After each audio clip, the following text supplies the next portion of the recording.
Ladies and gentlemen, a new version of Minecraft has been released. This is version 1.4 of the Bedrock edition. If you don't know what the Bedrock version is, that's the version that you can get from the Windows Store that runs on mobile devices and on Xbox One, and actually soon to be released on Nintendo Switch.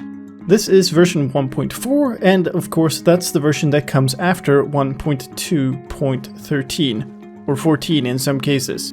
It's complicated, let's not get stuck on that. We skipped a couple of versions, the new version is 1.4. This is phase 1 of the update Aquatic. For the Bedrock version of Minecraft, the update Aquatic has been split into 2 phases. In this version we have a whole bunch of the new features, but some are missing and will show up in the next major version down the line. My name is slicedlime, I'm going to take you on a tour of all the changes, all the new things and all of the fixes in this version. We are talking about the update Aquatic, so let's start in the oceans. Water has a completely new look, and the visibility while you're underwater has increased significantly. There are new ocean biomes, they vary in depth and temperature. There are frozen ocean, cold oceans, just regular plain old ocean and warm ocean, and they all generate a little bit differently. In frozen oceans you can now find icebergs, and they contain a new type of block, the blue ice block. We'll get more into blocks later. In warmer oceans you can also find coral reefs. They contain very colorful corals. We'll get more into these blocks as well later on. Temperate oceans have kelp and seagrass. There are now ocean ravines and caves underwater as well. And in all kinds of ocean you can find underwater ruins and shipwrecks on the bottom of the ocean. Inside of these shipwrecks and underwater ruins you can also find buried treasure, and there are treasure maps that lead you to other buried treasure chests.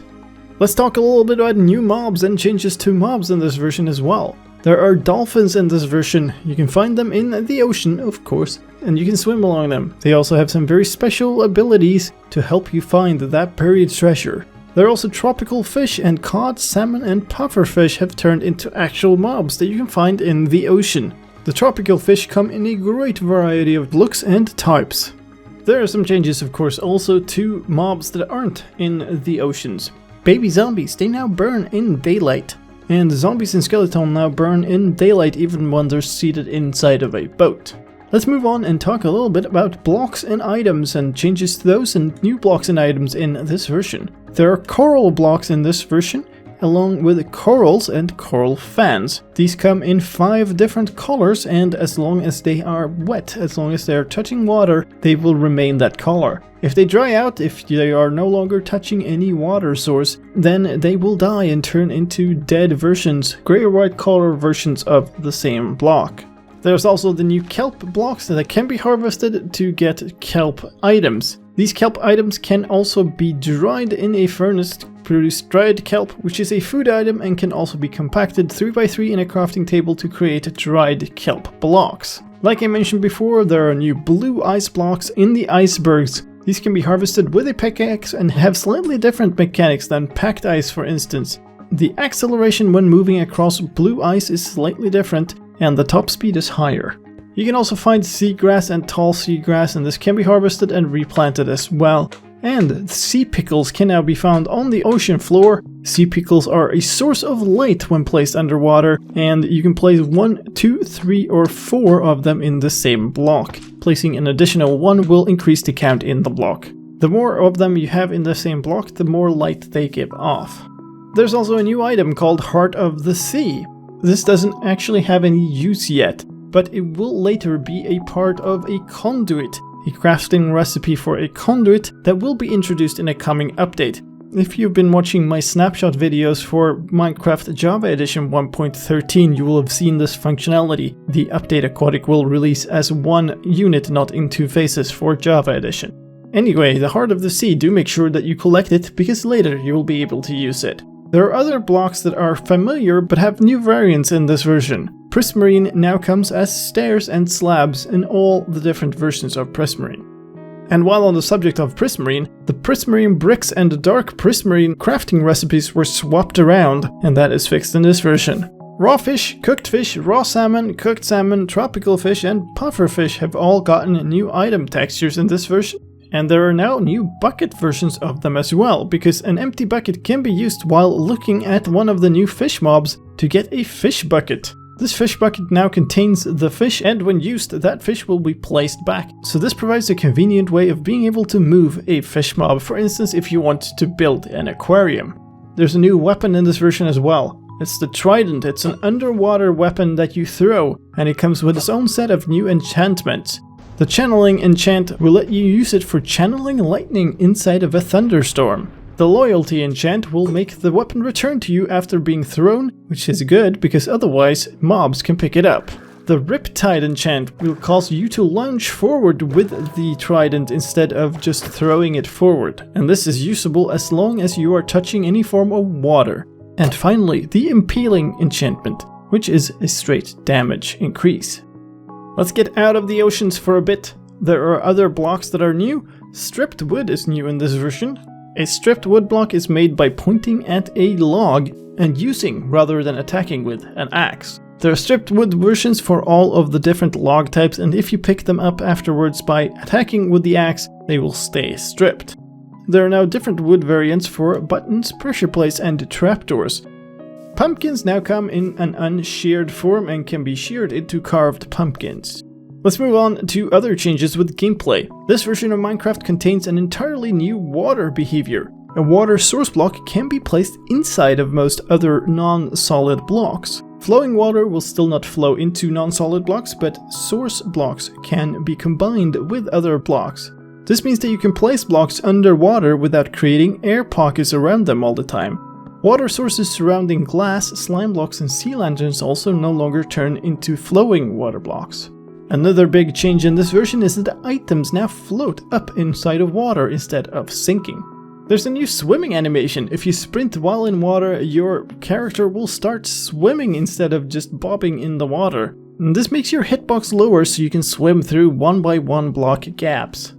When you come up for air, the game now behaves differently than before. Instead of just instantly refilling your lungs, your breath meter will now slowly regenerate.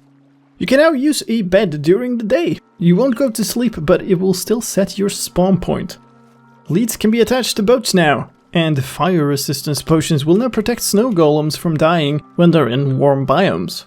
If you like fishing, you'll be happy to hear that fishing will now give the appropriate chance of catching a stack of 10 ink sacs at once. And if you put a block on top of lava, that no longer prevents fire damage to entities, and that in turn will fix some of the common chicken cooker designs. Your favorite librarian villager will no longer sell Curse of Binding and Curse of Vanishing books. There are also a bunch of tweaks and fixes for controls. The directional movement of the gameplay cursor has been tweaked for a more predictable movement. The delay when placing or destroying blocks has been reduced. And you can once again build under you by looking straight down and holding the jump and place buttons simultaneously. The default author for books is now set to Author Unknown. And one more thing to note is that Minecraft Education Edition chemistry features can now be enabled. You have to do that under the cheats inside of the world settings. If you want tips on getting started, check out the Chemistry Lab Journal. Other things you have to switch on under experimental gameplay, the switch that was introduced in one of the recent versions. There are some more features from the update Aquatic that are not quite ready for prime time yet. These include the drowned mobs, drowned zombies that populate the ocean floor, and the Nautilus shell item. Another important fix for world generation that isn't related to the oceans. Soul sand and gravel once again generate inside of the Nether. Let's talk about new achievements and updates to achievements. There is a new achievement called Atlantis ? It involves finding an underwater ruin. There's also one called Ahoy for finding a shipwreck, and Castaway for eating nothing but dried kelp for 3 consecutive in-game days. There's one called Megold for digging up a buried treasure, and Alternative Fuel for powering a furnace with a dried kelp block. New achievement called Sail the 7 Seas for visiting all of the ocean biomes, and Sleep with the Fishes for staying underwater for 1 entire in-game day without using a potion. A final new achievement is I'm a Marine Biologist for collecting a fish in a bucket. And a change to an existing achievement, the Delicious Fish achievement can now be unlocked after cooking and eating salmon. For some map making and tech related things, commands /clear command will now clear items held in your hand when playing with the classic user interface, and commands in chains of command blocks will now run sequentially even when there are other chains running nearby. and selectors targeting players in the /title command will not properly show the name of those players. In terms of add-ons, there are some small changes and updated templates for 1.4.0 with new assets and behaviors can be downloaded at minecraft.net/add-ons. I'll put a link to that in the video description. And finally, some news about the InGame Store. There's now an inventory section to the store where you can see all of the content that you already have, and you can manage all of that. There are now sorting and filtering options in the store as well, and improvements to load times inside of the store. There are also improved load times inside of the skin picker and when applying resource packs. And that brings us to the end of the list of the changes for Phase 1 of Update Aquatic, Minecraft Bedrock version 1.4.0. If you want this version, by the time this video is out, this version should have rolled out to all platforms. Get it by going to Minecraft where you normally update your apps on your device and getting the new version from there. That would be the App Store on iOS, the Windows Store on Windows, and so on. And that is all for this time. I hope you found this update video useful, and if you did, please help me out in return and leave a like. My name is slicedlime, thank you for watching, and I'll see you next time.